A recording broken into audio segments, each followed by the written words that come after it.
tu sino e pe ona te tala ai le avanoa ia i latou o whaatino ati na e la fumanu le vaenga tu maoti e a wai o latou sui lea o onga i Australia.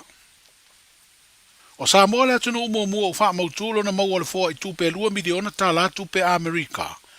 I le aia ingo le porkalame o le te pena ina leo tau mafa i a lava po o le food security. O loo tau la mua i whalaptonga o tau mafa le rolangi le FAO po le Food and Agriculture Organization a malo au fatasi. E ala le se porkalame lea whalaptonga lo au tu le te pena leo atunu e pe o Samoa. E whaatino ati na e tau whaatoanga la fumanu mawhai ngā whaiva ina ia lava tau mafa mo tangata uma. O le veo Samoa matunu mua i le Pasifika wana maua lea foai po o se Grant. Wa vea ai tātou matunu mua i le nei wha i tūlangi o wha mautua na porkalame. E feso ta i malea fuafuanga al wha laptonga o tau mafa larolangi. I se pepo wha mtalanga lo wha ilo ai ele minstau wha atoanga mawhai ngā whaiva. Le fionga ni wawa eti malolo. Se isi leo matati au sia Samoa. I tau mawhai ngā le malo i una i masi tia ati na e tau wha atoanga la fumanu mawhai ngā whaiva. Wa iei fo i wha lapu putonga ese o lo au tua lātou porkalame. I leo una i o wha atoanga ma la fumanu wha pea whai ngā whaiva. Ma o tāle whenga iei lea vai ngā tupe ua maua mo le wha mao pupoina. O fesoa soani atu ina atu i le lau tere o le atunuu. A wale ati na ina o tau mawhai ngā uma e fesoa ta i le porkalame. O tā penanga i a lava ma tele tau mafa. Wa fai lola utele ai nei le ofisa siri o le pulenga o le lakapi Samoa le tā alonga fai taulia wha vau malo. I le vau le tātou au lakapi tele o le manu Samoa.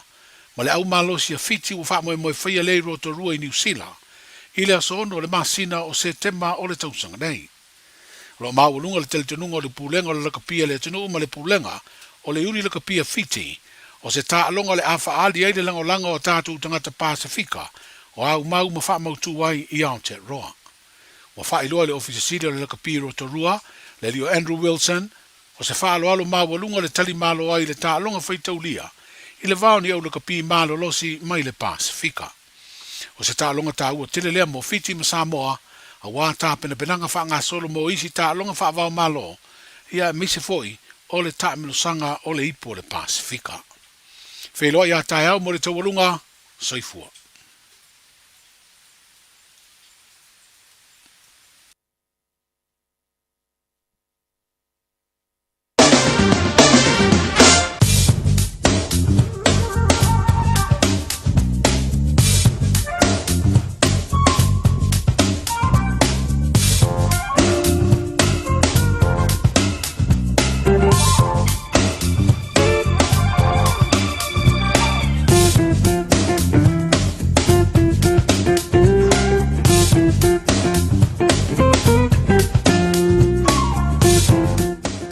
Nau toi paponga na maro le tunu le wina tu moni o tātou tala e pe an paponga i le so e le tautu mai au tanga vai tipi au tanga vai pa moi le alofa o le ni moni atu loto so for mato bola le aso atai au toi paponga sa paponga o tala mai si o tātou tunu o i Samoa so venga tala le tau ia wala mau porklame pa ngā solo le au au si pi maro tātou tunu pale tono o tau e mese o lapta i ai pe tātou tangi mā losi malolonga e leise mea tua tu wale ai tō whingalo mō tātou loto leo pomonia i ai le tu lapo i a lava e lo tātou wale i lo tō soi fua mara tātou wola tu maun pātua tua matatano i lei loso tasi le mela pa mawina o lo i ai le soia kinani maulunga le nā rona maulalo e mānu le piapi spulu mal fitu ala pa uti munga lo awa pa solo atoa winga pa nau tau lea so atai au pa upo iti munga awa pa solo atoa lusu tasi le vela pa mawina lea sparile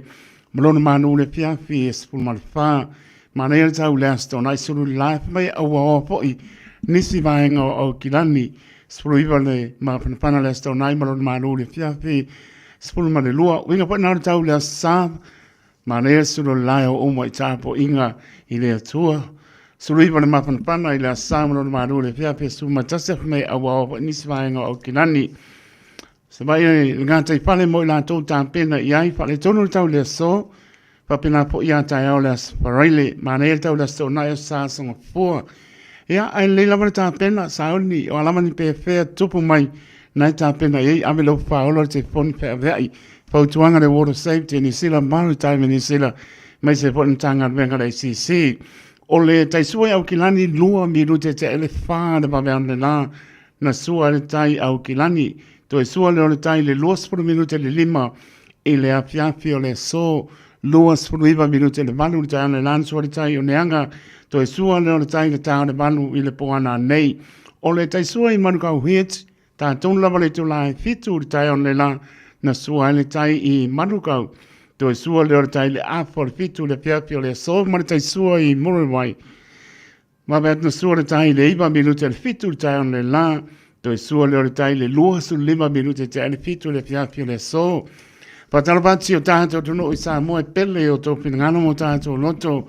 Ia, o lo tu se pau lava i tātou le pouto lo tātou malangai. Pale tonu pāpāpa i tiri e mo le wila mapati munga i Samoa. O lo awahoa pāsolo atoa. O le belapa moina mai Samoa tolu se pulu. Le maulunga lo iai le bela lo iai si o tātou tunu. Ia, marona manu le fiafi e lua su lima. Tai tonu e maratua pēi lau talo i tātou lo au mau i atunu e mau. Tātou whei loa e tātou sanga walo te talo mai po i lātou mō tātou i atunu e mau. O se bainga i apno pātoa e o mai ile i Albany. Ole mkua mawha o ti munga e o lo maa losi po le savini i lātou i lungo le ala pai maa nie. Tanga i maa malama i lungo le awala i awane o mtiti o solo. Ke kau i maripaa au ke na fiafi. O se vai nai wai kanto roto roma taupo ta naki mano tu. Ole mkua mawhalawa o ti munga. Se vai ngore nai pe plenty whasaramatu i King Country. Ke spon mau spela lau mua Wellingtoni. Ia, mai te mai ta ia melia. Tai tō le mpangsa bari lunga le monga o le mata. O ma kua ma lingi ati ma ngai ar whātau, melia whamoana, ma no lo saunga le mui maota malawa. O se vai ngore nau wai Rapa Palms and North Navy and Hastings. Tau langa se ia pa ia lava klai stete mona nu tūtua o i ka lo whai. O wala o kong le la le peno mako. Ia, ma lo lo awar whain kore nginga ki o ka pēngisi. Ai sa ungi nga o lamar kore nginga ko seida. Ia, wheloa i mana makai. Sorry. Kalo whain makai i le astona. Ia, ala mana losi mako umkwa ma mawhati munga klai stete mona nu tūtua oi. Lo longa runga le wala. Ia, pion lapta. Ia, i po i nisi o whapong mai. Ia, honi whaata ata la ponga i nisi taing.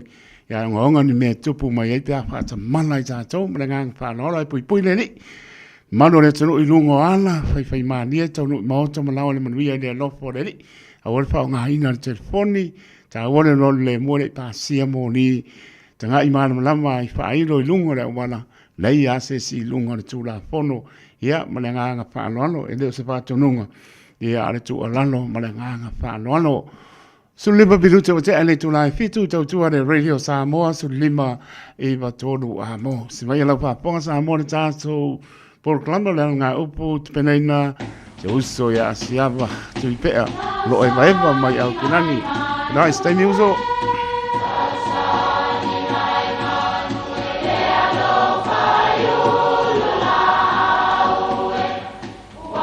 E o whanga manu i ululu o la au, awa e whawhanga i funga o la au. A o le tangata e whawhanga i upu matala.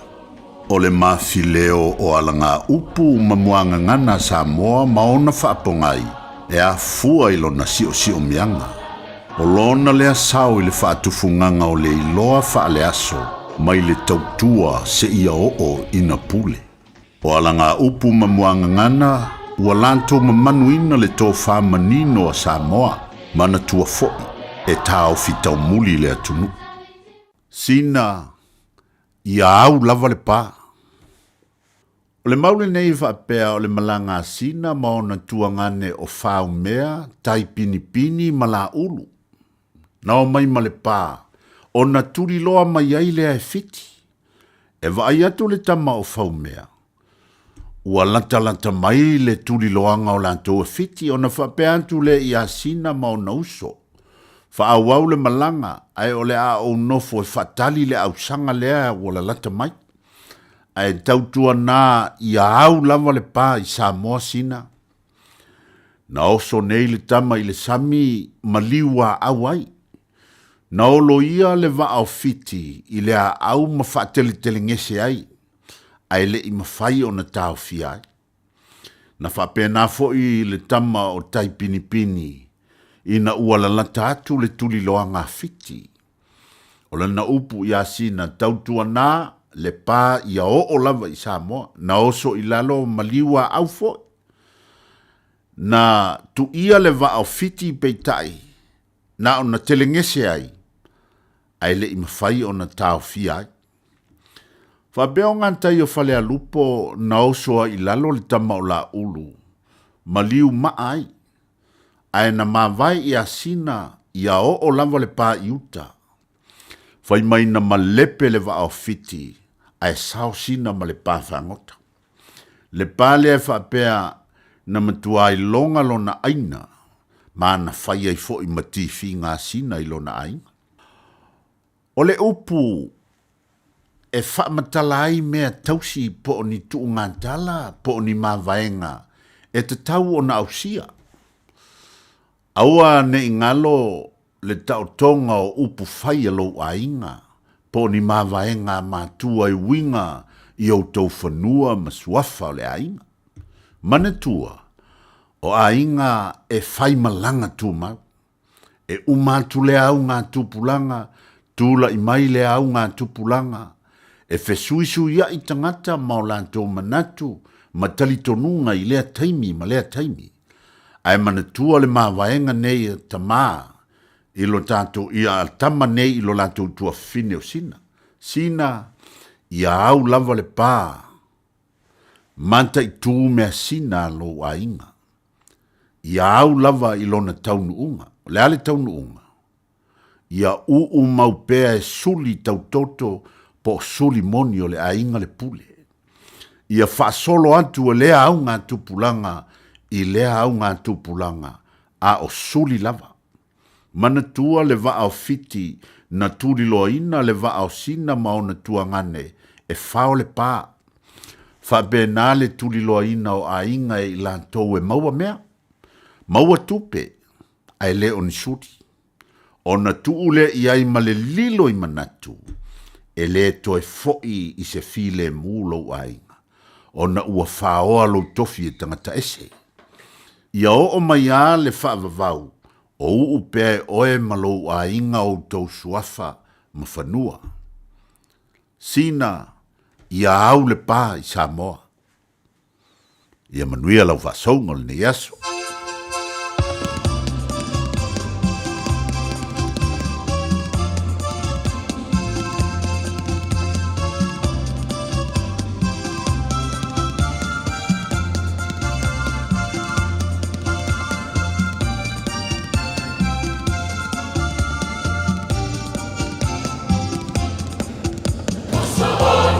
Oni, oni, te, no, no, so, yo, Yesu.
So no le nei lo lonto ya Yesu. Si pong ba le kanisia pa pa toa ke sana Samoa mai le pianga o le pua. Tanto sanga bi ia i pea le mantango fio le lofo le ri. We la man lolo wati munga le tau pa ni ton. Le singia le lofo le ri nea so taton. Mun ia tu a sensino le atoro tato tu no. Le au pengar benga stofia le tua so stovini. Ya pe lava sa tan loa I el mano le tunu e ona ia no pa na usa ya o onga te tonu le lofo le li o morti ai tatou mo to atu le lai lona no fa atu mo fa moi moi nganu venga mana le li to yoso e le aso tea tu maulo na lofa malo na nga lei tu mau pe I le atua o lona lava bi inga nei ma so uma e le au noa Luas po pamra bedute wa te ele tuna fitu le tautua le radio Samoa so lima iwa tonu wa mona bedute tala le tato laina wa soifua mano le tato tunu. Tonu pitu tasi lima iwa tonu numera oni ngalo le tato emaili on the air at radiosamoa.co.nz Facebook page malunga le YouTube channel Pamanoa Modem Noa ia bala o mai on pa pena po leon pa ilo atu o to waso I pua ta pena po el proclame stato pese ma neia ia waso po maro tato no nga solo to le tato pa si sidanga fi anga mala panga pa tonga e kale si no ia le o po lava si fia la langi atoa pamna tu ino le aso naitina tina uma le la lang ia pe lava ma puta mai ai tina lofa te atu e ai le anga le leo le li mo moli lo to so I pone aso e pa pe nan pa tonu ina ai tonu manu e ma to fia ai le lofo le li te le to pa penga o le pae ma le auli o le winga to suafa I tonu ainga o le tina o le ola o ia lava matango fia ai me oma tonu fia anga manalfanga I mauta malao e ka le sia fia ia alofa le li fatu mawina pe lana me alofa o anga ba ia te o to umatina le ngalo se taimi o te pa manuia tuai pe lama o to maputa mai ai pa ponga mai lo fatu ba pa manuia le aso tina sa atu le li me alofa sa unia e anom panau e le o le tau o le tupe ia tau o le masango fio le li o lo maputa I ainga lo soifua tu loi Tali tonu o mea alofa ia poa I le tua ia I tātou ia ma tātou whafo I lona me inga manuia tele le aso tina ia ngā sola leo tātou porklame apa ia le pōnei na o nia lava o le aso tina ai o maa ngai o malopo I mano lo pa tā lofa atu lunga le apia pōlinga al pai pa teitene lava Amelia Mikaeli mano lava le maputamai alo fatu mo tō e o mātua, mālo lava le maputamai, John Leota, ia mālo ngā lua nei aso, wa pe pori te māmatua, tulou suafa le au pepe piliane, pale tua, sāru māsina ma nofo halo, lofa te le atu mo lua le au pepe ma pale tua, alo paindu o sāru o pati, ia, lofa pe nā lava no maputamai kāna po ni Amerika, ia, le ua, Pata piti o ngā ruenga I mātou le astofi. Ia naua aso lulu o tau. Ia lofa te natu o tau maputa mai Amerika mātunu o mamau. Pea lava o maputa mai ai. Ia lofa atu le tautua le Radio Samoa su lima iwa toru a mo. Manuia por pasonga le malo le tātou tunu nefi api nai musika. Ia ona tala I leo le tātou laina. Malenganga pa lalo. Wain marimaenga. Ole na mafu iti ngā ben eva mai. Ewa mai, alola vai a maua sale, ia lo maputa mai po I te koma, Washington I Amerika, a pe a mosa mai me le pone ka no pai, lofa tele mo tau a misin swap, lofa tele atu mo tau. Musika mali e, musika ileva, pate ai lo vai mai au maluena, vai ai au fika, nei so wita. Esa wia mo pia va ia tu wa sila eva mai la ia le alfa I mai otara when you see your malage chick helena wa okay eva mai la ia le lava o I la fika ave lava o le musica le mapu ai o tina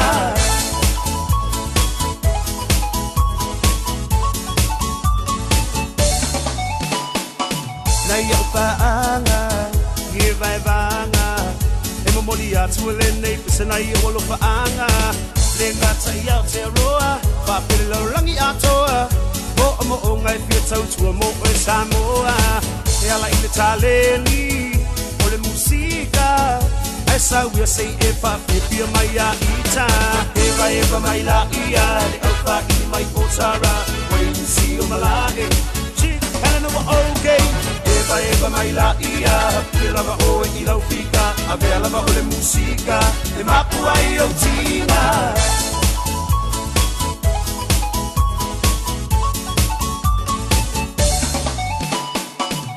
mai I le mapu I tinga papia pia inai o I ana musika mali musika I leva pate ai lo vai mai au aluenga vai ai au fika nei soita esa wia wo pia va ai atu wa sila eva mai la ia le alfa I mai otara wait to see o malage Kana no okay eva mai la ia pia lava o I lau fika a vea lava o le musika e mapu ai o tina se fai mai o le nei party e pa o le nei party ai ase foi o le musika e pisa le na party baski mai lo I le mapu oka e ua afu so mai lo ma le mix low so singa o lo wafu se fai mai o le nei party e pa o le nei party ai ase foi o le musika e pisa le na party baski mai lo I le mapu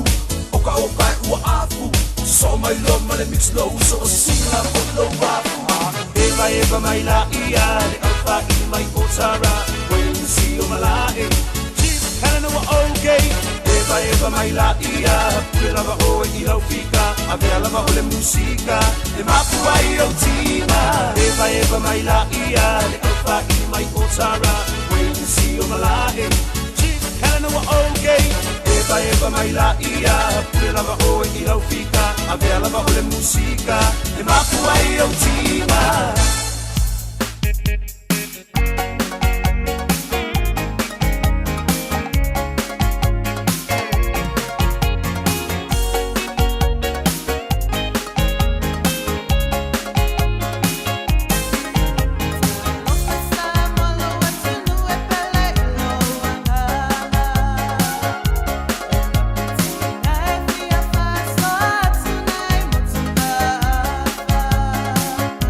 Well,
so a tele fafine e a mio le leila tō.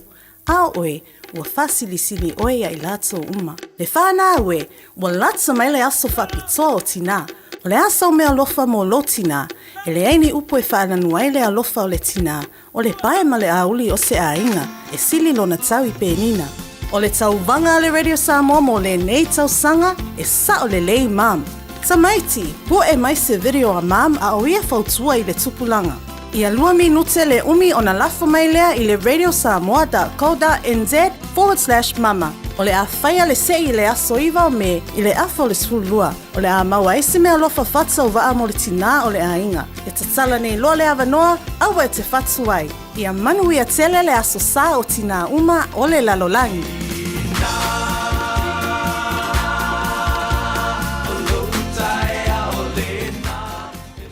Via maua sosa Omega ka Ia maloi moa Omega ka Sabale tau mo fie Omega ka Fili mai loile Omega ka Omega Cars, lua selau Cavendish Drive i Manukau. Po le telefoni o iwa lua fitu 5 tasi lua. Susu mai Manukau ne Omega ka Umalole keisile Omega ka O le Casa Beds and Appliances, o le tali o manaonga, i o loa e whaatotonga ilo mauta, ini tau le lei, toi anangata, e mawai moenga ngao si tutono New Zealand, whaapea se tino fōa o le potumalo lo, lau ai manofoa, TV, la au pese, usa aisa, masini tā lava, telefoni fe aveai, maisi. A whiu ane loa i le whawhituwha Great North Road o tau, po le tolo fituiwa Great North Road i Henderson, le Casa Beds and Appliances, telefoni o valu se lau, lua 555 o valu se lau lua 555.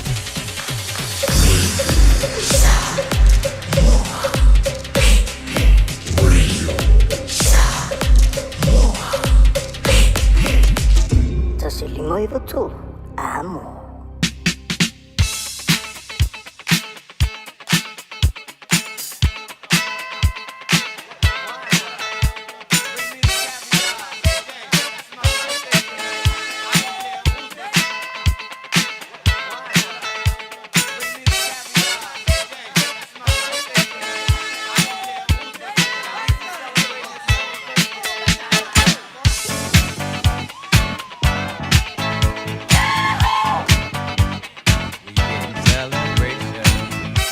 Na umtala tata leina Samoa na tulu pele tolu pitu tasi 5 i tolu numero. Ia, ai me soli tata i meli na wa manoa malenga whalolo. Malo sa i pua talo pa? Talo whalawa taito. Ia, malo le pa malo si mai le kaumanu lu nau mo tata manoa. Ia whaftai lawa lau sunga ya wao. Ia. Ia ole aso waru nei o me Watoa se tasi o whanau. E lile o poe tiuna mispati o papatoi. Paile lofo le tua le ua. Auria ole tō su limane o tausanga. Ia o pere malo si o le atari. Ia wafo le tau singa o siau whanau. Ia mwise fo ia o le tau mafuta marisunga le whawhenga inga mai whaltua. Ia mwise fo tonu si o tatu e kare sia. Mwise o lofo e lau sosoani. Ngata fo i ngā ruenga tau whenga iai. Ia olo whaangana mai lau para in loa, ia muripola ma lau sita ia sita ma le whanau, ia le ngata fōlea. Ia o lama ma Luis, ia le ngata fōlea, o anko, sa mo tāta li whafu maui ma le whanau, sala ma epi ma le whanau, ia mais fotina atu loto ma le whanau, pine hui ai poi mo pauli ma le whanau, ta o meme ma le whanau. E mai se fo histori na masilomo tua tui fasina mare na ia pepe yo anko ma anti Australia ma pa lofa mai pe mo e ia e fasi si o lo fanga o lo wanti atia ina ia mai se ia lo tama lo tina ia melo ma tu le pa mispatio mange ia mai se o lo fanau e mita kalani olana e lo teilam faiu ia fa manuia la vale tuai lo was fanau ia fa stai la vateito mo le amanoa ia le fiafi. Pena po i le fiafi sai foi ia. Ai lava. Mo le mano sa lo mai chala, oi kalo pa. Ki mua.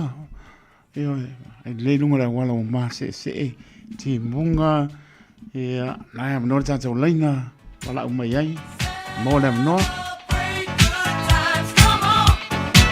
Let's celebrate. Celebrate good times, come on. Let's celebrate. Celebrate good times, come on. Let's celebrate.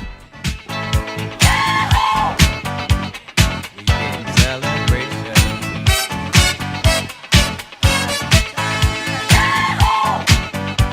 This is your celebration. Celebrate good times, come on. Let's celebrate. No tanto leina mo si pa sul se kone se I tam pa yat tanto I meli ia po lunga la pe po linga nga pa rolo. Celebrate good times, come on. Let's celebrate. Celebrate good times, come on. Let's celebrate. Celebrate good times, come on. Let's celebrate.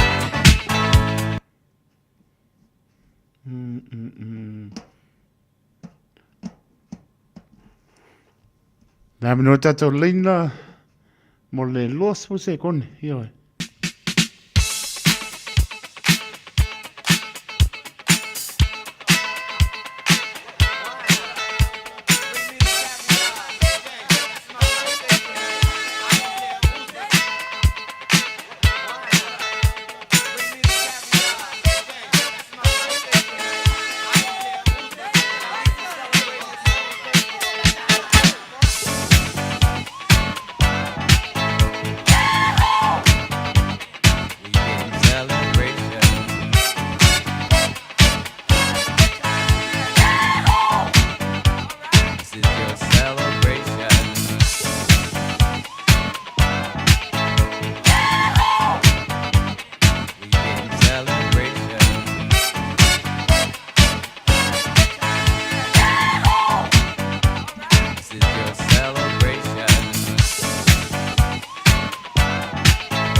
Na no tanto leina o la so I meli ma to te familia tu le so I tina pele ya Lily tanga I Frost ia tina ia e mo pea le ola ma le malosi ma ia pa popo nisi tau sanga sele le tua ia awa lama lua ma tanga ma le tama ia tanga I malaki ponti Frost. Yeah, now we love you always, dear Lily. Love anga mai lo so ya mi pe tu pa sina alo ma now. Pa pe si o tu ngane ya pa vai fo lua no mu le au ma se li ya ma now. Si o so ya America mai ote Wesley ma now. Ya na yo tu ngane o lo ya Australia o tupu se mu le au ma se li male ainga au kuso muri au maseli I male ainga e mese se au pa nau o lo I Samoa pa pe isi o lo au mau I nei ni sila pa pe your grandchildren mo grandchildren ia mama tato petaui a wola I le Valentine I le auli bui bo uma le wo mise mau a lofa tele mo mon via tele lo wa se so I Celebration. alua o yalo kami no so Celebrate. ya ta jono ole na ta jo so fole na be le patau pa au ona pe ma fonga ta mole po renga le radio Samoa ma to te fa manu wi atu o aso so fua ma malo le tano I tamatina o so ma to fa fine se o lava nai fa na witi yanga leile li to fa popo nisi tau sanga sele so fua mo lai manatua ia bea pe I tato e whaia lona whingalo pa nia tuai ma le aso tina manuia tele le aso nai tina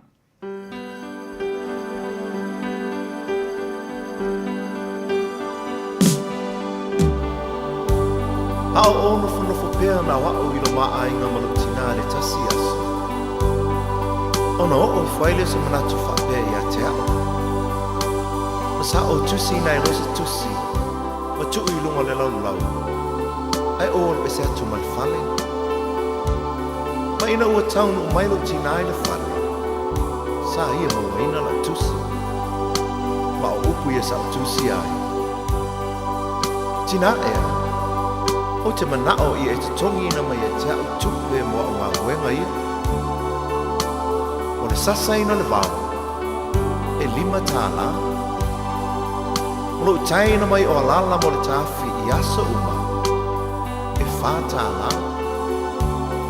O lo fuluina o ipu I le tele o taimi. E 3 tāna. O lo tai ina lo tota I taia uma. E 2 tāna. Molo te wina moenga I tae au uma, e tāna. Ma le au whai, e se furu ma le 5 tāna.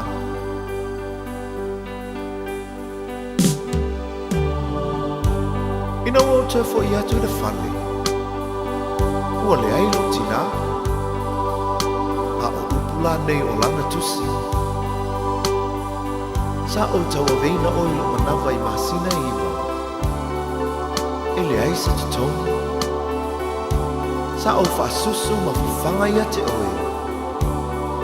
Ele ai se te tongi. O te moe tau langa I po uma ma whaama whana ia te oe pe a manu. Ma o te talo mo oe. Ele ai se te tongi.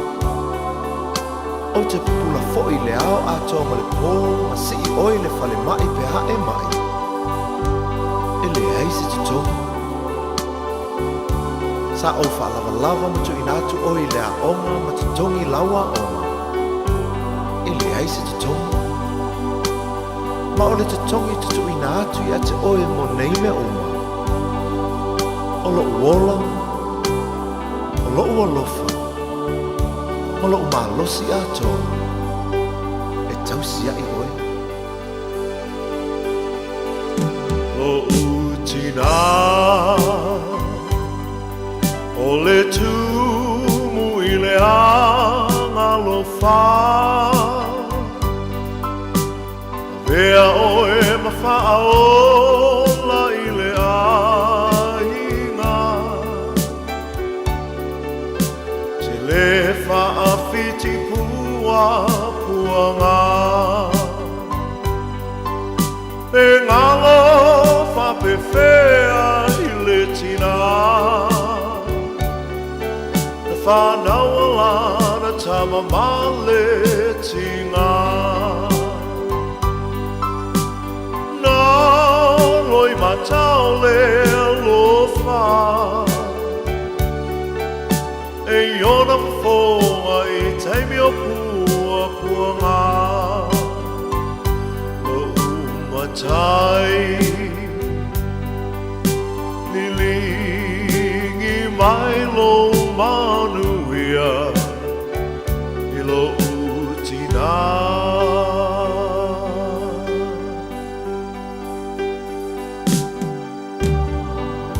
Tina ea. Pangale tele o loa lofa. Sa e tausi, whaalawalawa, ma whawhanga I au ina I o wola. O le nei o mawaile nei sa o le tonga. Ai pangā lea lo valea ma lo vai vai. Tina ea. Ia ea lofa. Whaamanga mai. Elena tai lona lofa Ai tuina te foi lona ola E whitai ai ia mapua puanga Ai le whaafiti ai le alofa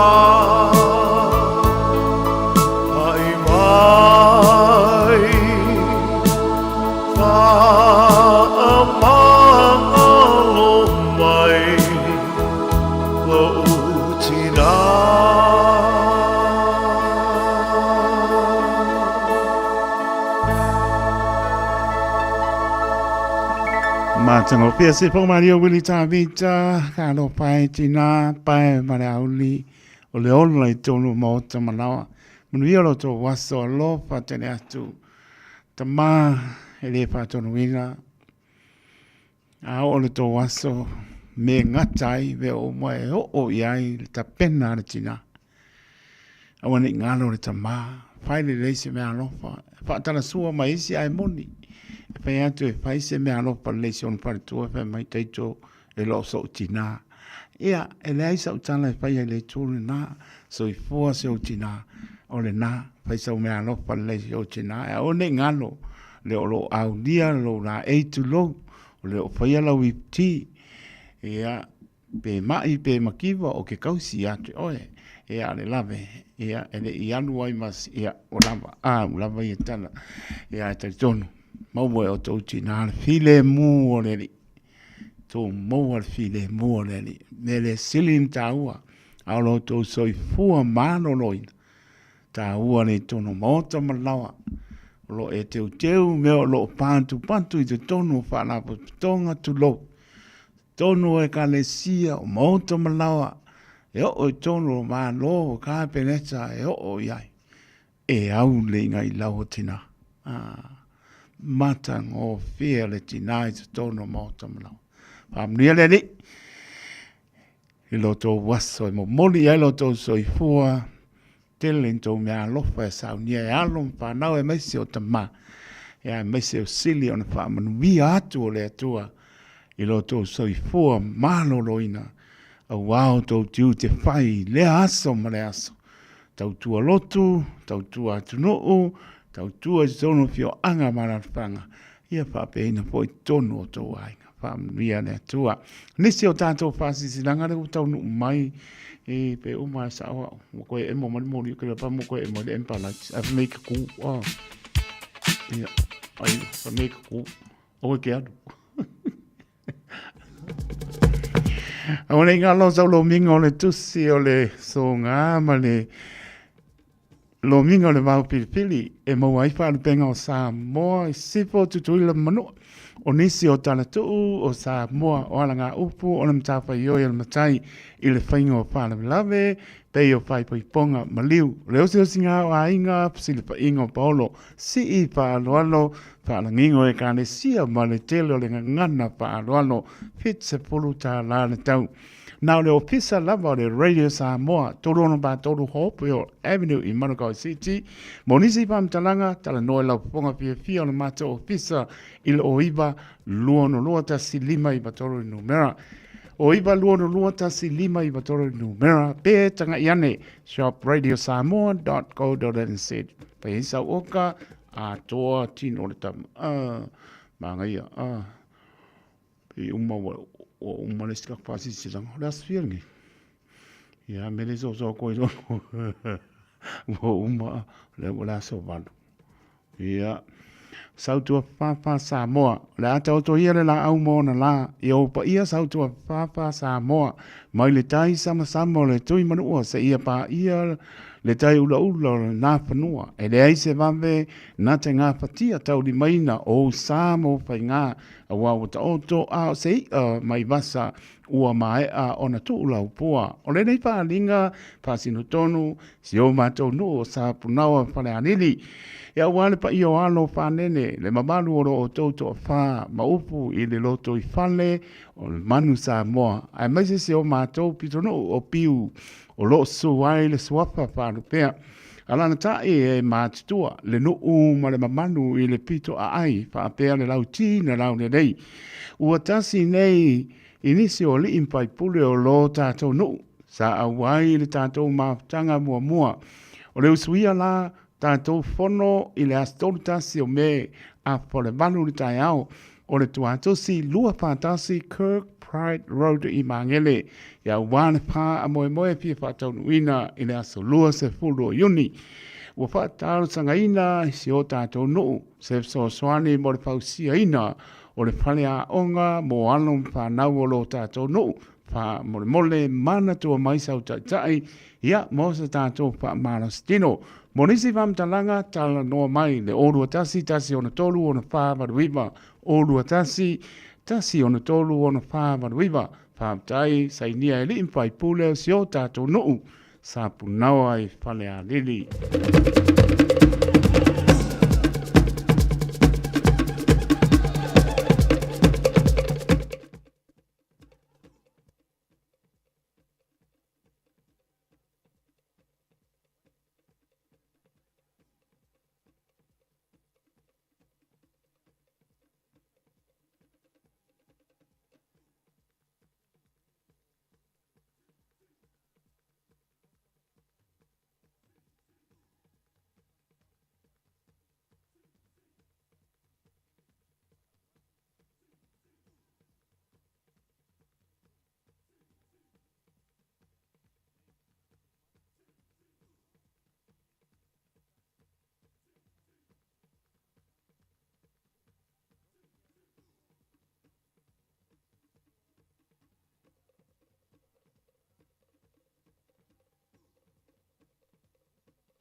Safia i tangata na oa oa i o matou o langa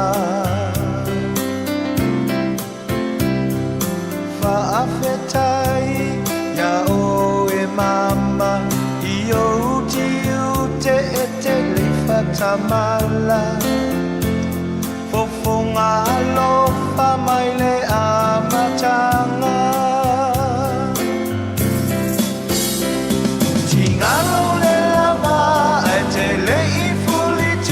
Tina Olo alofa lena Eva angalongata E momoli a tomato alofa Tawina ia umi pe alowola Se tina lele wa mawaina Esilia tui aroma penina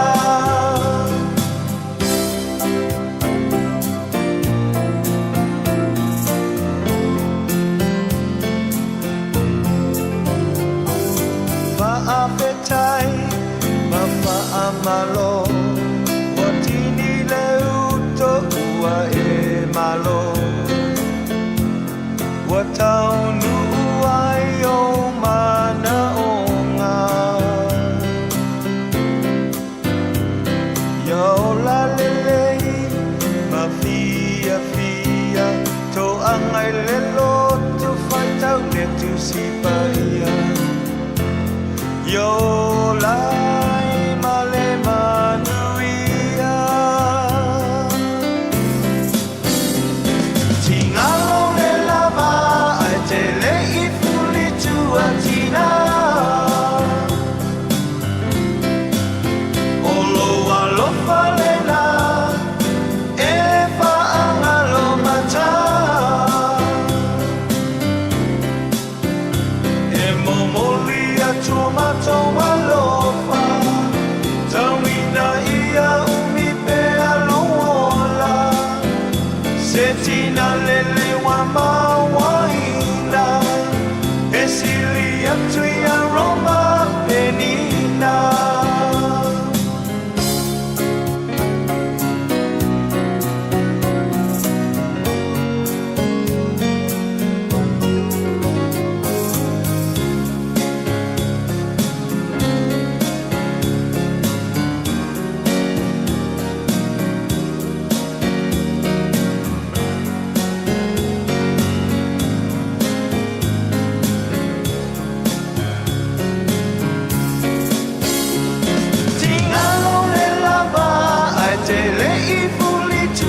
tina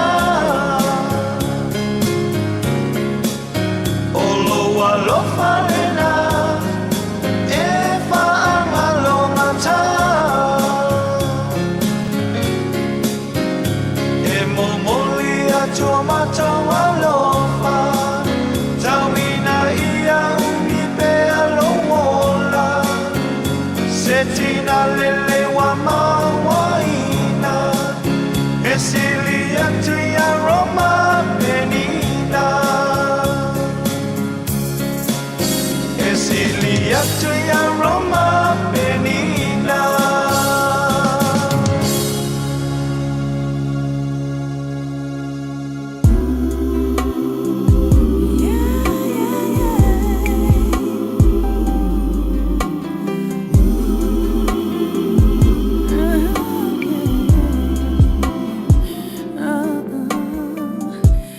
Lelo fai moe Tu mawila ufa moe moe Tau singa ole alofa Ia so uma Tina uasili lava oe Tina uasili lava oe demoni Letau singa male maoni Elengalo seio ile oti Elengalo seio ile oti I give thanks to God above. I give thanks for sending me an angel to watch over me.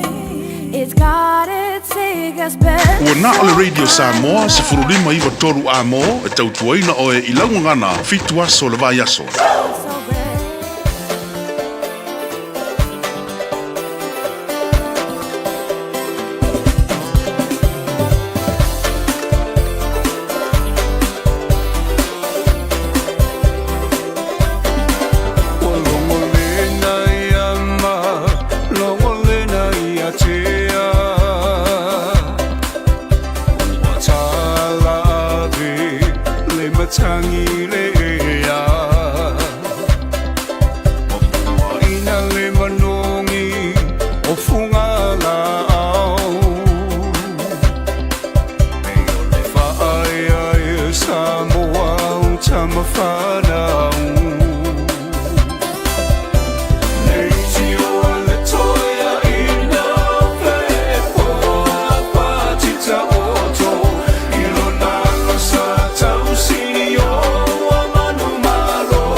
Samoa wana o e lava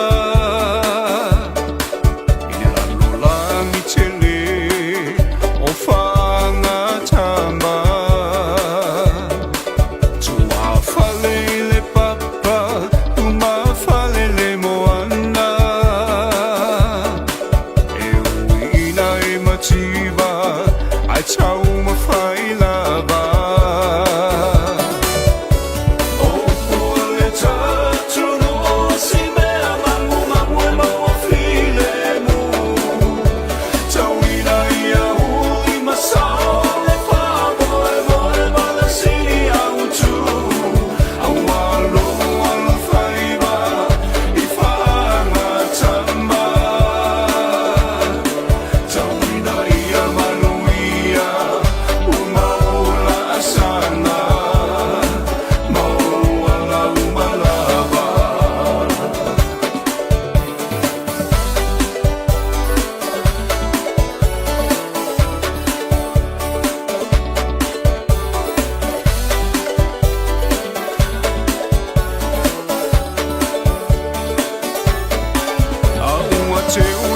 teo ai a fai a mawhai o mamana awa e te whaavai vai ai a mana Samoa lau tapua inga me ona talo lua tūna mawhatai lo la lo whai vai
Mātango whiere nei pese si pong mari o songa nei paia onga I a fiu semo le tpunga mātango whiere pese I o whaibo e tāpo ia e mamlia o te ngana nei upui ta tono o uanga ruenga malau tiu te uma e whapeana utala whaibo e tāpo ia e mamlia o lau whaaptaina ia Samoa a le la no fia na o mawanga le pese nei sunga le whaia onga ia fiu semo le tupunga ia mespo ni se o lau pasal lau mātango fia le whape selu iai pe tau whaapito manu ia tas ai ambe an whaaptai ta ma li impai la unga tu la toa pare tua matau se o ialam whanau ta leni manga ba au fua ia le atua whaia mōrona mi inga ba toa lau whaaptai e lui tau bina I tātou pese pa le mausau, pese pa le anganga, e se le mana ia.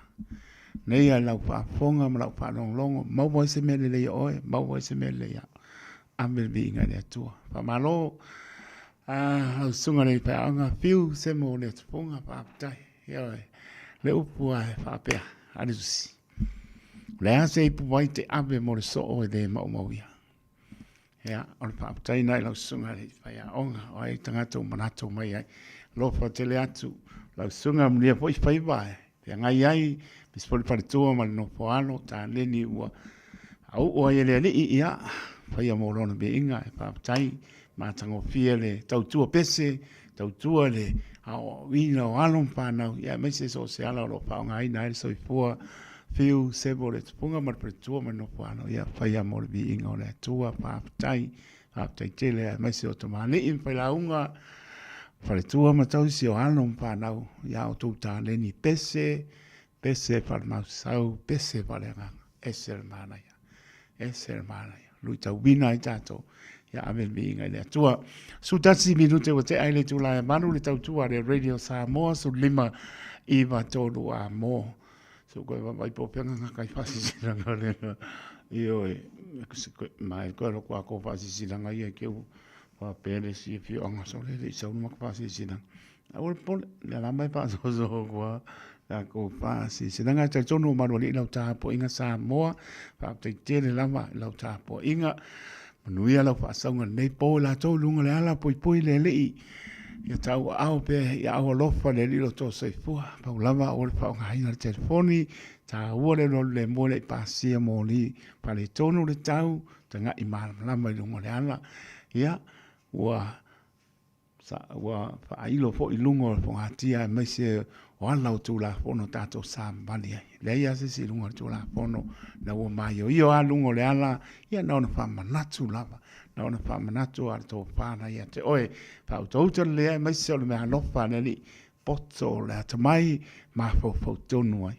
Manuia po i atu i mō tamalawa, nisi wanga etu whi au mga anuenga whaamanuia neri, ia o tō ngā anuenga, whaaptai, Amelia, whaamoana, ma Amelia, Mikaele, ia lo fatu, ma no mapta mai, bea po il pa ia onga ia atanili, pa lea ngā uso, ma no fatu mo rua man partua, man palo, tai po partua ia Maria, sua Vilpiti, ia manuia le aso tina Maria, kan konga pa mai sua esel ma ia lau mea no pa, nganga pa kau pe, lima se lau e pele, kio kusinga, ia fatu Maria, ma sua, Maria o paiva, sua nefiafi, primera ngakai kako, so ko ai pasi silanga mio ke le un ka ko mai ka ko pasi silanga e to ai ke o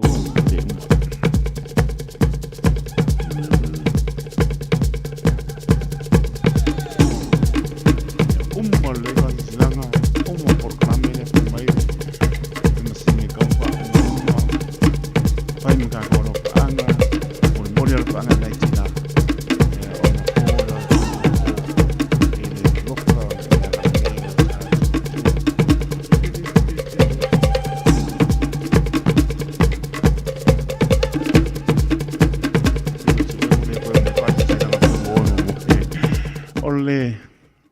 pasi silanga de sautu papa Samoa. O le anta auto ia le la au mo na la i o pa ia sautu papa Samoa mai le tai sama o le tui mano te ia pa ia le tai ula o nā panua. E reise mawe nā te ngāpa tau li maina o sampa i ngā awa o ta auto au sei a mai vasa ua mai a o na tu ula upua. O le nei pālinga e whasina tonu i si o mātou nuu o sāpunawa i pale ariri. Ia wale pa ia iano whanene le mamalu o lo o tau toa whā ma upu le loto i whane o man Samoa. Ia e maise se o mātou pito nuu i piu o lo suwai le suwafa whanupea. Alana tae i e mātutua le nuu ma le mamalu e le pito a ai whapea le lauti le lau lei. Ua tasi nei nisi o le impai pule o lo tātou no. Sa awai le tātou o mautanga mua o le au suia le tātou fontanga la stor tasi o me a pole balu le tai ao e le tuatosi lua pātasi Kirkbride Road i Mangele. Ia awar pa moe fi pātou nuina le aso lua se pulu o Juni. Lua o lo lima ua whātau sangaina e sio tātou no se sosani mo le pausiaina o le whale a onga mo alum whanau lo tātou no pa mo le mole mana tua mai sau tai mo se tātou wha mana stino mo nisi whamtalanga wha sau tai le numera o lo tasi o na tolu o na whamar viva o lo tasi o na tolu o na whamar viva. Whamtai sa inia limpai pule se o tātou no o sāpu nawa pale a nili. Nei, sauris. O le whianga wa ie e sa whata. Whasisi lansu le awa mar whanolo e tawai le maptanga alum tam whanau nei no o wa ie e sa whata e whapea. O la whaia tātou maptanga masani i lasto nei spuru o melu o oro linma i le tu lae tasi i le awa uli. No panga masani le lawa o lutu manu mau tu atusi numero whala net place i Mangele. Mala watu le tātou mautanga e meise tāma whanau si o mātou no o vai ie i au kina nei. A pio mai tātou pia ino aim tātou nuti mea whaatasi whamau popo le mautanga si o tātou no lo pangia e le atua. Ia so po atu lo tau soi fuam so mātou wola i le nāsto tātou pia ilo iai i lona angare nei. Monisi whamtalanga pa mole pa so tai mai le tai pono i le numera. O lua tasi o iwa lima lua manu. O lua tasi o iwa lima lua manu. Pa tai lo wa pono ma tanga le anga o mai e ia kinani. O le tu malo si umu.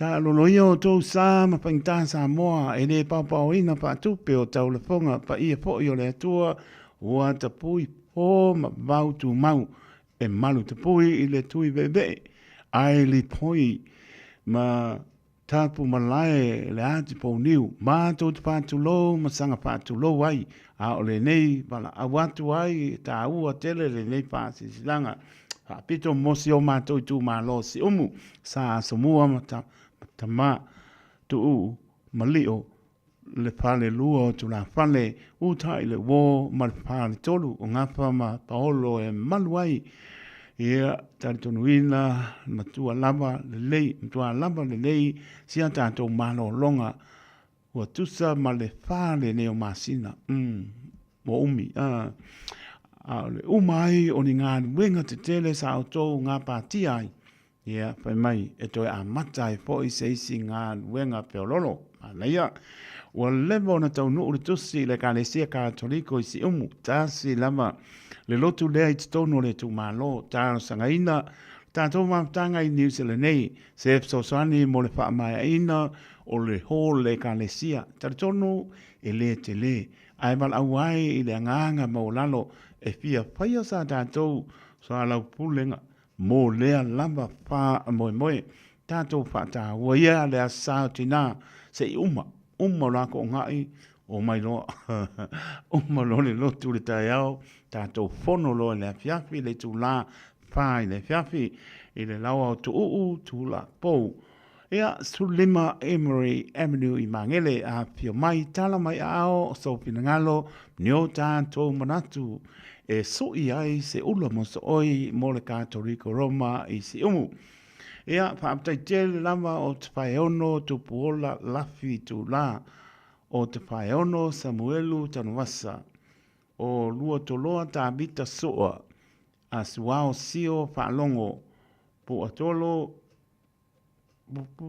atolo pele nato tu whaeono, ea matu ta ele pā tu la po olo, mole tu malo, i le nganga whaaloalo, ia o na ngata i leo mātou manao. Nisi nau pāsi silanga ma le nganga whaaloalo, nei se pai pai asa ma se mau sa mone atu no pene poto tau tai se la nati ama, ma ngalo le pinga venga, ia le la malau tala noa i lau ponga fia o le mata ofisa, o le oiva, lua no lua tasi lima i vatoro numera, moua le lei. Pa malama nisi o pāsi silanga e aona tutongi, ia wane tau tua na radio Samoa, manisi o pāsi silanga ua silapia. O iwa lua no lua tasi lima i vatoro numera, ea pe te su sa o mai lama le tolu ono pa tolu Hopeo Avenue i Manukau City, maua le lei lama le mato tau tua, ia ma lo pa aptani mano le atunu, mo le atupori pa aptani al pulenga, ale Radio Samoa, e le mamano le atunu, pa aptani la o tau lango mai, e le tau tua, ale Radio Samoa, sulima e vatolu a mo, pa mnia le tua. Taimi tula mai, lua sepulu minute, ua te aile tula e manu tau tua, ale Radio Samoa, sulima e vatolu a mo, alofa aptai, le maptu mai, amilia pa moana, o mokoa mamapa ti mua lau mua, e alofa tele atu, amilia pa moana marvaenga, o sa o le pai unga, awa sa mali ua po, ea maua pa lama ti munga, malo lama whaapitai. Ea, nai pesenga tala le tātou laina, ea awa fo i whaamnianga o le aso nai tina. E le o le aso ta maa whaamole mo. Ea, alofa te le atu nai tina.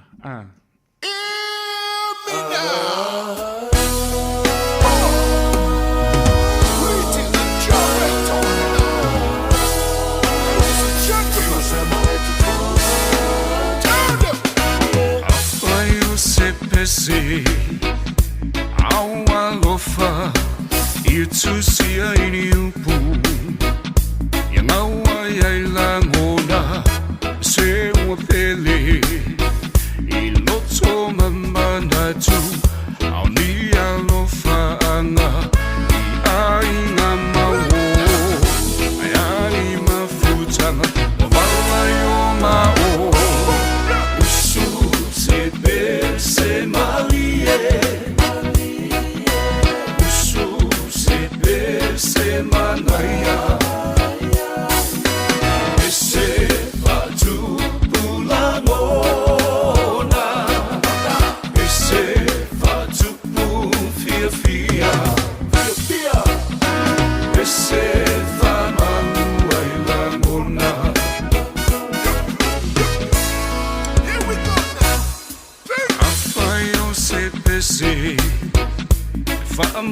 malosi au ia tusia ili upu Fa'ala e au Fai mai fofo Fa'amalosi ai E ua mafatia Ile tino male mafaufau Au e ua mafatia Matua le taulau Usu se pe se malie Usu se pe se manaya Ese fatu pulamona Ese fatu fia fia Ese falmanu ai la mona Ese lea e maua e o la mona Sweetie sumari e pele na so fofoma Check it to the left Check it to the right Lift the record music take it for a ride Sema hele bese lea e bese va a pea Lua mafamfanga e fa a lele lumo lea Put your hands up in the air and say oh yeah, oh yeah Usu se bese marie Usu se bese manaya Ese fatu pulamona Ese fatu fia fia Ese famanu ai la mona Usu se bese marie Usu se bese manaya Ese fatu pulamona Ese fatu fia fia Ese famanu ai la mona Ese famanu ai la mona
Mana umie oe po se siolo a inga se fesoasoani tau whemalanga inga mo New Zealand. I mata au poe pei o le vaita mai no whanau po ngaluenga. A whai o lau tali o le ioe, wala au loa Ken Fernieho o le Fern Immigration Services. E iailana lai sene, ma ua silia ma le se 15 tau sanga o lana tau tua. E toa tele tangata o fesoasoani iai Ken, I mata upu tau whemalanga inga. E au fiai mata upu na o atu le tribunal, ma apili le minister.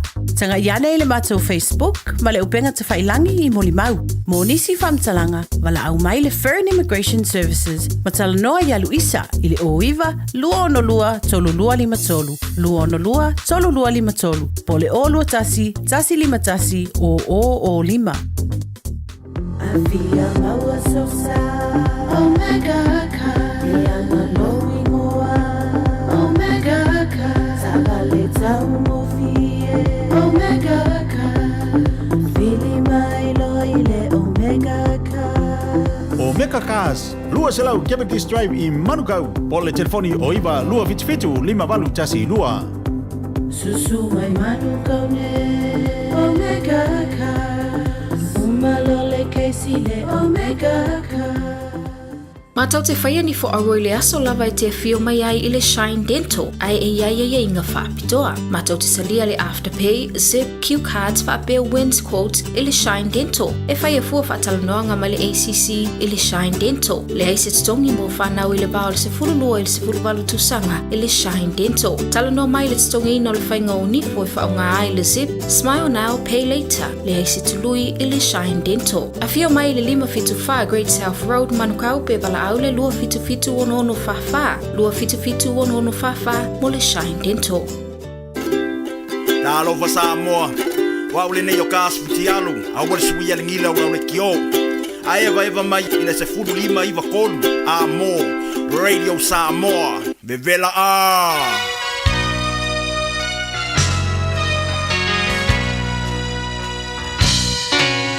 Le saue o le vao se iangi malu maya. Se ua e tō mai o te tali alo filima. E wha amalu ai lo ulo to ua whaina. O wa ua tusi e sea ita. O leo langa ua pehi o se malae. E le lilo ai le ta alo lele. E pehi o lo ua lofa ua talitu ali maina. E le safai mo se. Sama ua o langona ua o bye bye. O a ua le tangata o le foafoanga na e whai. O a unga aluenga mamana ua whaalia ia ita. Lea ua whai makona I le vaainga. O a whea ea lea lo whamoni tuua ina I se oli. Pesili ai le oti. Sili ai le oti. O oe o le mana mea o le pele I lo ufatu. Tinga o a onga e te whao malo I o umanatu. O tala ma upu whai e le I fo I ai lo ualu atu. Mala upu o a umo o e moa. Ele mafutanga pe ana moni lo ualofa. So ia ai ona o la ususuma o le whai a onga. Wa ele mata laina tura o le nei o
ka whaapoe te mana tua hele mana tua rawa soulea la o Yesu Yesu alofa ile sa fai mama na mea ya moni le whaamanga longa ile whawhea ngai lea matofi mai ile langi manuia o le lumanai ia awane i toea a fia i se tasi apia e tofa wangata ho umana o ngā o lo ufa ama o ni ua e iloa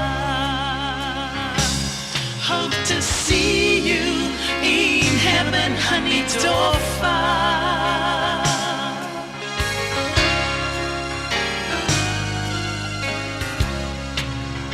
Se po mane al parto e a matapua tupi fam tu ahino tali alo filema nuia le aso tina matapua ya al partua tavi tu mai le ua to e lua su tolu minuto antara le tu laiva ko kasi le fasa longa le wa umakai ko al wako ke de ialu fane ole tawanga le radio Samoa mo le nei tau sanga e sa on lema maia tamaiti po e mai se video a mam o ia pautua le tupulanga pautuanga e mwhaiai on whapea e whapea mua le atua i so se mea e te whaia mānaia ia maupea le ama ma le whaanoano i so se tangata seki aua tena unau tele i lau telefoni whai ma whamano lolo ma whaupau ke wasa se mānaia to anga ta talo e po e mai le poto yo praying every day Maria ke am pe ka kano ya so ai do ka kano pe au mai poponga maka ku ka mako yo por ala le fautuanga por ote o man e sau mai ai le alofa ma le nau ya e manuia wa mai mangai o le ote ma le sasa ya e manuia ia lua minute le umi o na lafo mai lea le radiosamoa.co.nz mama. O le awhai o le se i le aso iwa. Mua vai le woko e whaan waku vasi zanga le o kai au. Se i le aso iwa o me e lungo tai au. Le apo le sulua. Io e whaponga mai e waku e lungo le Radio Samoa. O le amau ai se mea lofa mo le tina o le ainga. Whaputai. O te tana nei le amanoa au e te whaatuwai. Ia manuia te le aso sao tina umo le lalulang. Ano fai. Ma le pulenga le Radio Samoa. Io e. A waenga na ia o le langolango ina. Sponsors. Ua langolango ina tātou tau wangai company nei. Le tuisa mau Manhattan. Tuatusi Iva Fantasi. Dominion Road in Marosco. Le PFF Polkei. Iva Lima.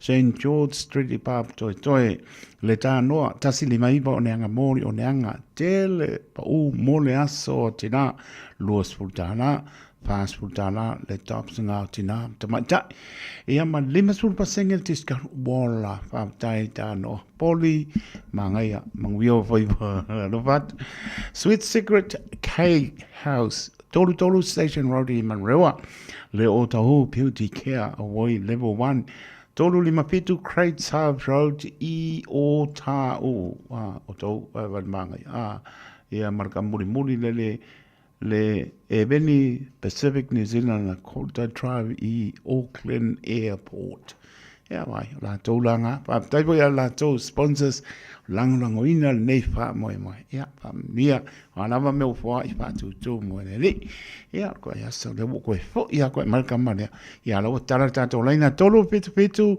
tasi lima i va tolo no mera e le aso taba fa mole o le aso naitina ia malotu atina o le aso tina tolo pitu tasi lima i va tolo no mera ia bala au mai fa mia fa dalo va si o so ya Nicola unu man partua man no fo hano lo saba bali pe le One Tree Hill darling hapa isini Australia au po ia kasi me o le One Tree Hill sini Australia ngai e mana malama pe o LA pe ia e ao pa so ko gile ku ia so vai se ala mani pa ponga la tulu ia la sa mani ai ke ro pe Nicola uluma per tu ya mano falo lo pa juso pria foi asa nga ne fia na wa tala ta to leina toro pitu ta si lima i va toro no mera ia mala au mai ai e umala kamera i va ka mano lo wa de manga ya mano so i pota lo pa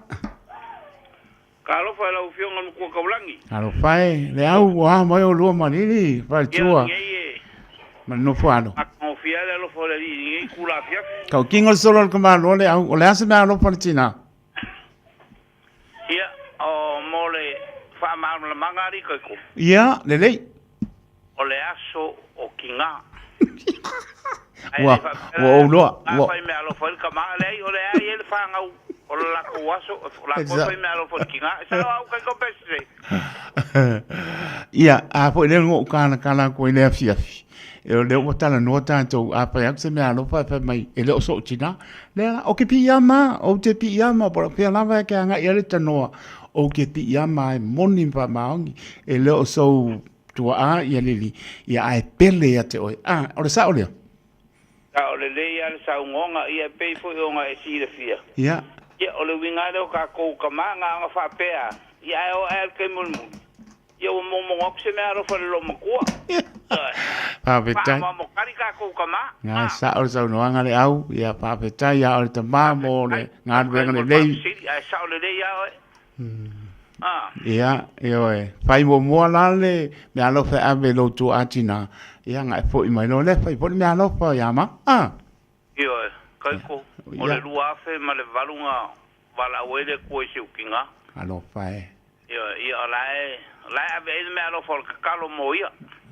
tai e ngalo e ngalo venga le lei tai le au ia sa no ia mo le anga nai tina kai ko mo la ngo ia mo la nga fa mu ya kula so kinga mo ko ngi ai nga le kausi a mela ma le fa nga wi kai krelin ia ele nga ka fo ideo le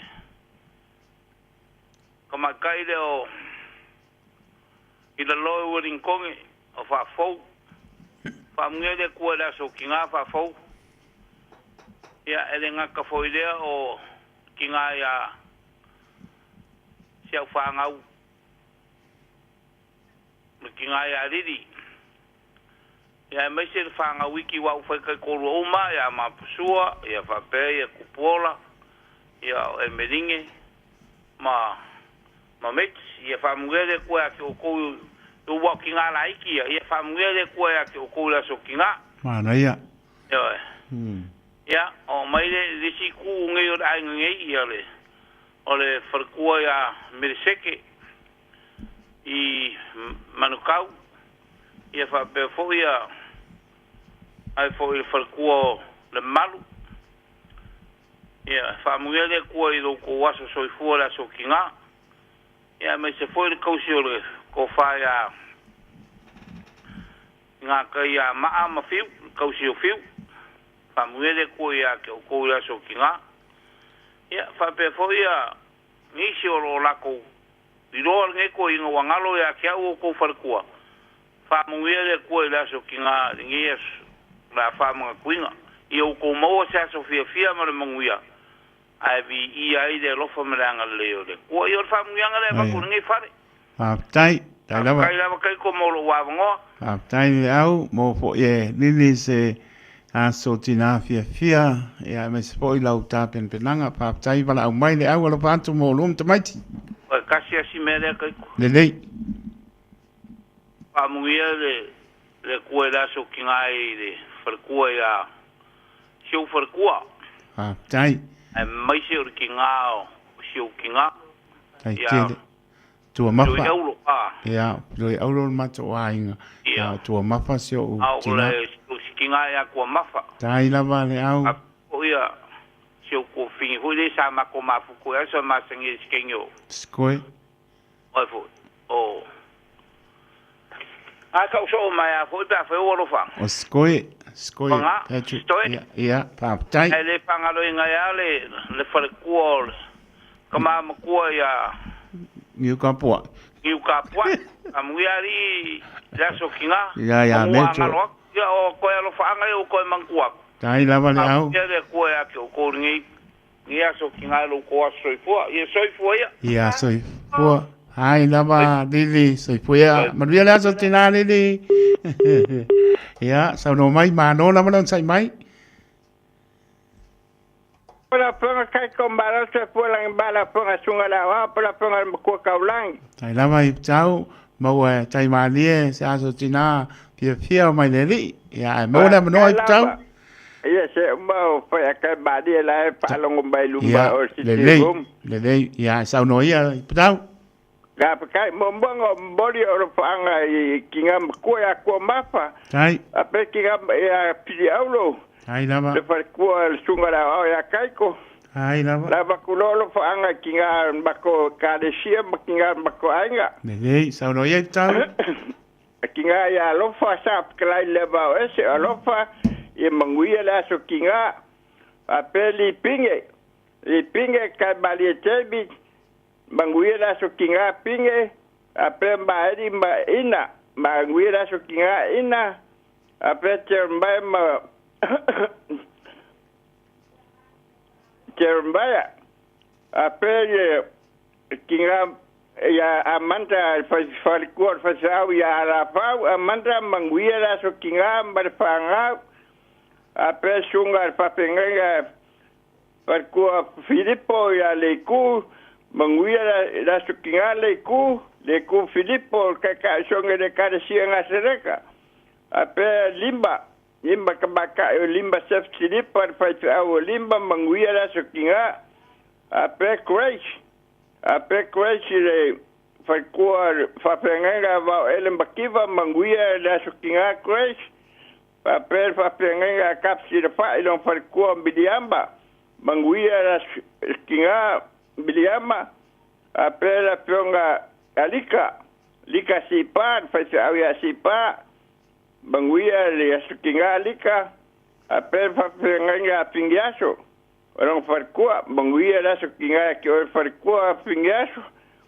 apel pacho failua baranita manguia la sokinga baranita cho failua apel fambo kaulonga pa ilen manguia la sokinga ilen ngapa famboy apel kai badi kap mangaya peka manguia la sokinga peka kap mangaya apel kang basa-basi manguia la sokinga kai badi levai farkua kang vasa ape kinga makua akalo farkua akalo mambe fa mungala limba malfanga manguira so kinga ke farkua akalo ape to marata polo farkua manguia farkua la so kinga ape bailaka farkua kwingi manguia la so kinga kwingi ape kabaya bailaka ape kabari fo pau manguira so kinga ya pepe fo pau la ya fo pau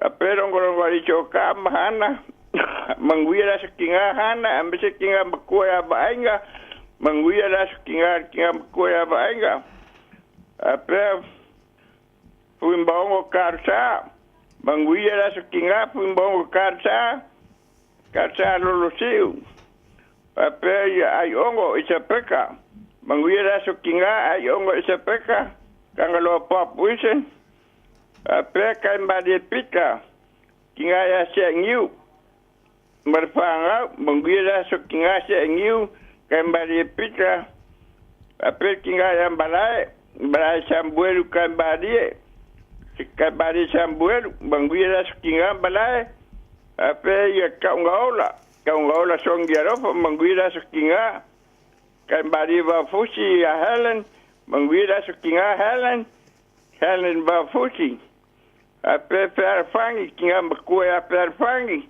manguira so kinga ya ke kinga makua perfangi manguira bada so kinga lo faku sengi ya kai mbadi mai ape kai mbadi singabe kalkua akele ya ape ya bade pembasulika perkua sulika manguira sfanga la sukinga sulika ape ya eseka le fombaki Manguira so kinga e seka pa pese pita da o ya pita fat ko ya fei.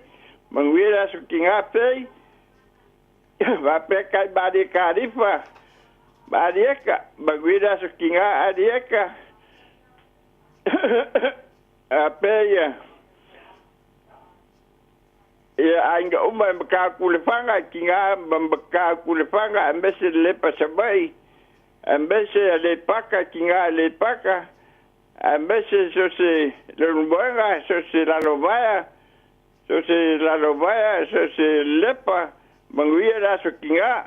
Ambese de da pionga ale au kinga mbakoa lili manguira so kinga lili le au. Pa mangianga nga baku ya kau sefum kai made pembi kau hanga. Pa kai la bakai kombolo abangoa. Ai la mai tau moni foi mano longo le po pa sei fuia. Sei fuia kai ko fa kai ke la mas fala lu kai ko sei fuia. Sei fuia. Mano non sei mai talo pa. Taito. Mano sei fuia pani ma duele aso tina. Pas kai lava. Te o manu via mai oi. Kai lava. Yoi wow. Akat kali aku asai umur ko inga. Ya. Ya.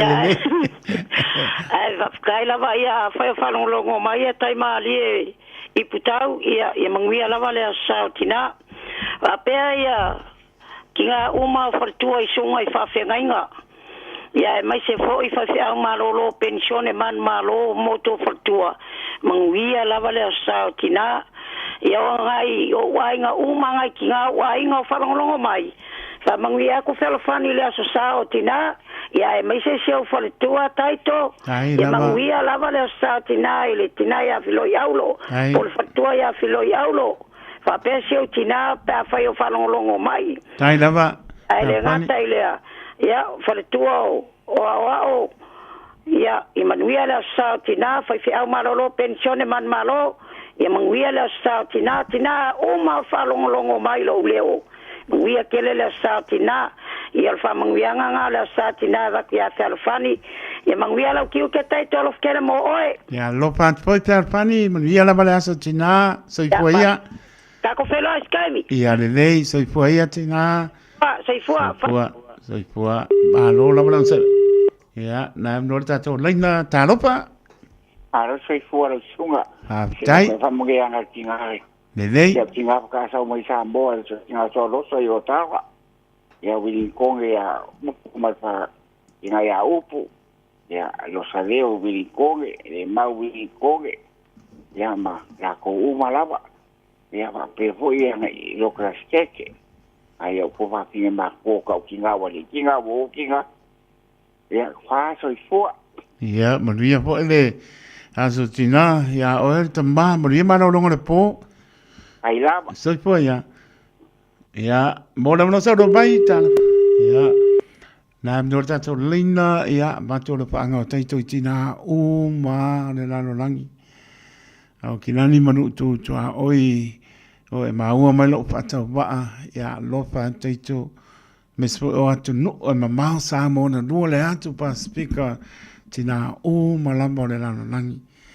Ya alofa nele ya moa pe o tau le soi fo tu lo I mai le atua o tau lama o le pae ma le auli ma o ta malawa e kane sia no o mafio anga tono ma no so se pa na po tonga e le to tau fa I loina pe mai ya wane inga lau a tina ya vi ia nele ingan wenga le leito te faia na lama se ngan wenga to te faia Melele uma o tu yai lo to manosi o to pilingalo le ata mai me alofa le ri o nga va o fa ya o to te tonu lamba o to pilingalo le fa ya molbi ingo le atua alofa te le ata to mo to nispo tina o le no fo ya le no fo ta vit pa mai se ale nga ngo le li ya pe lava ma puta mai ai tina o malava so se kane sia I ma o to malawa pio anga maran pang ia pa manuia le atua ia te oto, ia tō maua ni mea lofa stele, sa mai le lii, ia mai se o tāpe nanga alom whanau, ia tō maua le fia fia, le alaba stu langa e o iai, ia tō maua le fia fia. Pa ni mea lofa, pe le aini mea lofa, ai pa ia to le file mo le li na ia mo e o to tina le nganga e pe ono to nganu lo ai mo to tau tu ai fai me sili so se pana tonga e kane sia mano tono malo ia vi ia ai le to nisi o tina fe ngai manga se ngase o tino pa ia to le fa malo longa le ia to na ia to mo le malo si e to fa nga ina so fua le ona mo ia malon pe ngalo tasi tau sanga fa mwiai ia mai se o tina o malama o fa le tua le o fenga wenga ia mo pe lau tau tua i te tono le kanesia mala wina ai o lua fa wina ai o lua ia pupula pe lau fitu i te tono so se kanesia ngā nuenga le lei te whai ai mo le loe kanesia. Tina umaro ngā nuenga iao te ora nei mātu no e mau whaamnia le lei. Manuia le aso tina sia mātu e kanesia, tina uma sia mātu e kanesia e pele lo loto e whaka a saa wiri a lofa atu taito o to. Ia, ta mā uma labo le tato e kanesia. Ioe, au lama te alo le paolo le la au. Ioe, faise me sili mortina. E manatua po i e fai aso le li. E o po lo taimi e manatua pe tina. Po le asa u me alo fan fai. Ia, oane e toi sa i e se langona. E le patono ina e sa. Ia, e tu alalo lava taito faise me alo fan le mona i tina. Ia, pionga i tia kono. Le o pengan venga sunga ia o ao. Ia, e le patono ina. Pai ni me alo fa le mo tina si a tato e kanesia ia e maise si o tato tina ngā nuenga pa tua ia la ia ma tanga pa leonga ia mo o tina fi le mo le ni mo pe alo fia le lua ngā nuenga wala awai le ni e te lua taita ia kanesia pa po tonga ke siano Marek Samoa i wiri pa mnia le tua le aso tina si o tina ia tua mapa ta loto te leni mam alofa tele moe.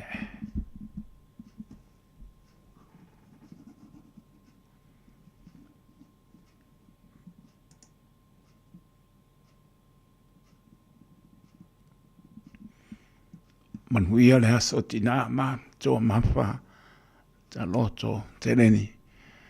Loto tele ideli alana fa mano longa mawelo manosi. Pa fitai mo me uma. E o mana mal awele ngalo lo patina to mapa ta loto teleni. Man wiele aso tina tato felo ai se taimi o eluma. Wia tele le aso tina umore la langi. Ele patasi mai le to pa taiti sa ene se o tina man wia le aso tina se o tina pa taimo pa mnyanga. Ai mai se lato umara mo famlia mai sio tina ya to mapa pa te tene la le anga le mane lofa fa man mia le to saudia te selemo o to mo moni to ya lofa anga le purenga le radio Samoa mo matu tangata fa to ia man mia le aso tina.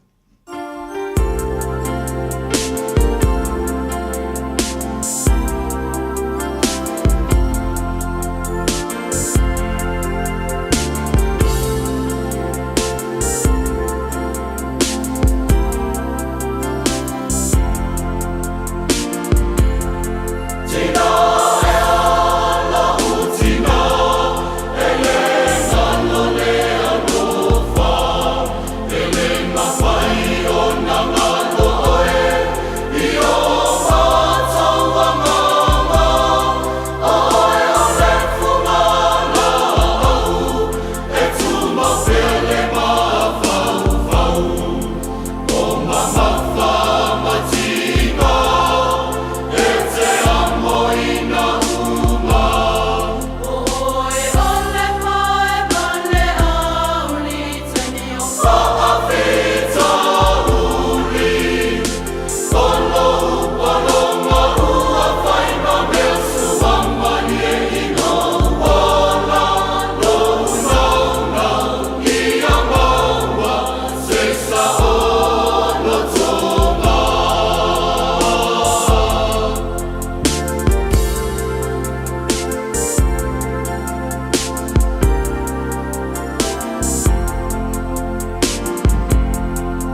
vai vai O se pai na tapua ia o le mea moni ea e manuia Tauina ia e mana tua loa tulu pele no le tapua ina Ia polo tino e mala mala ma o mata O mama la Ia tawheto toa la Manuia o la asanga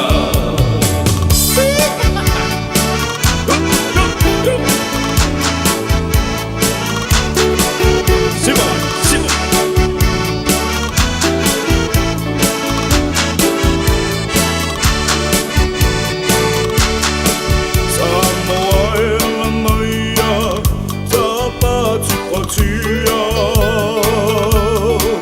Nei alo whai mau au tama whanau ia e manuia Awa sota ai moa tai au Whaanga tama ia whai mau ta sao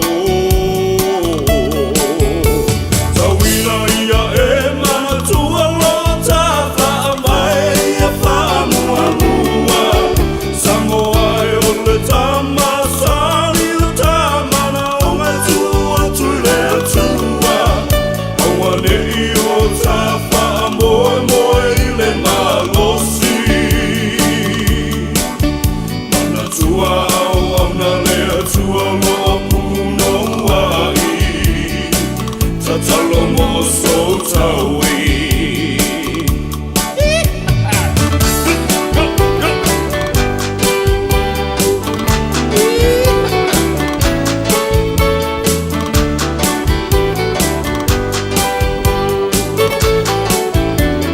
Se po mani e o le sunga pe anga ya fiu se mo le tupunga ya mo li ai ona no anga pa mia le aso tina i si ona pa le tua le pese le na ya meso tina uma la langi ma ya fiu se mo le tupunga le pese na ia manubio to foiva tai vitu le mai le wa se fulu mre ap milu te te ai tu la iva ai fai mai ia ya wole ya rem le moa mai clean in the state o moli alo anga i tina umare na rangi le pese na tau tai Yesu tau sa. Maya rem le moa my cleanliness.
Ua na o le Radio Samoa se furulima iwa toru a mo e tautuaina o e ilaungangana fitu aso le vai aso.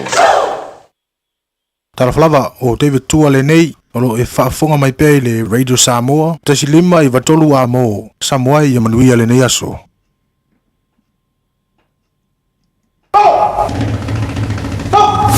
Radio Samoa tasi lima iwa tolu a mo.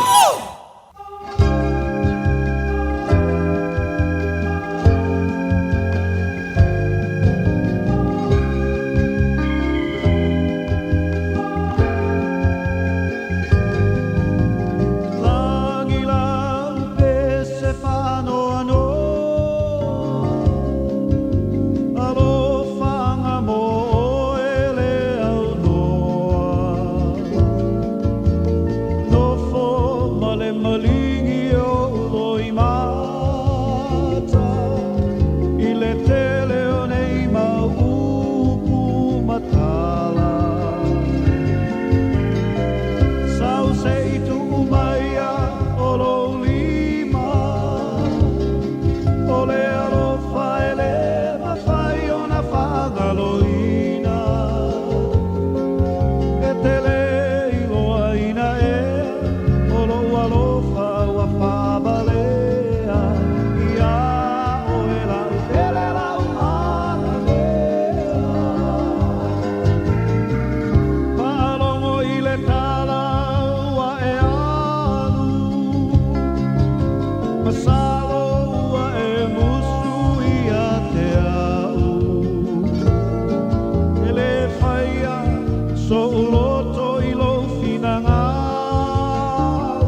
Tai tu le mai le ua luas pulu bidu te wate ale tu la iwa.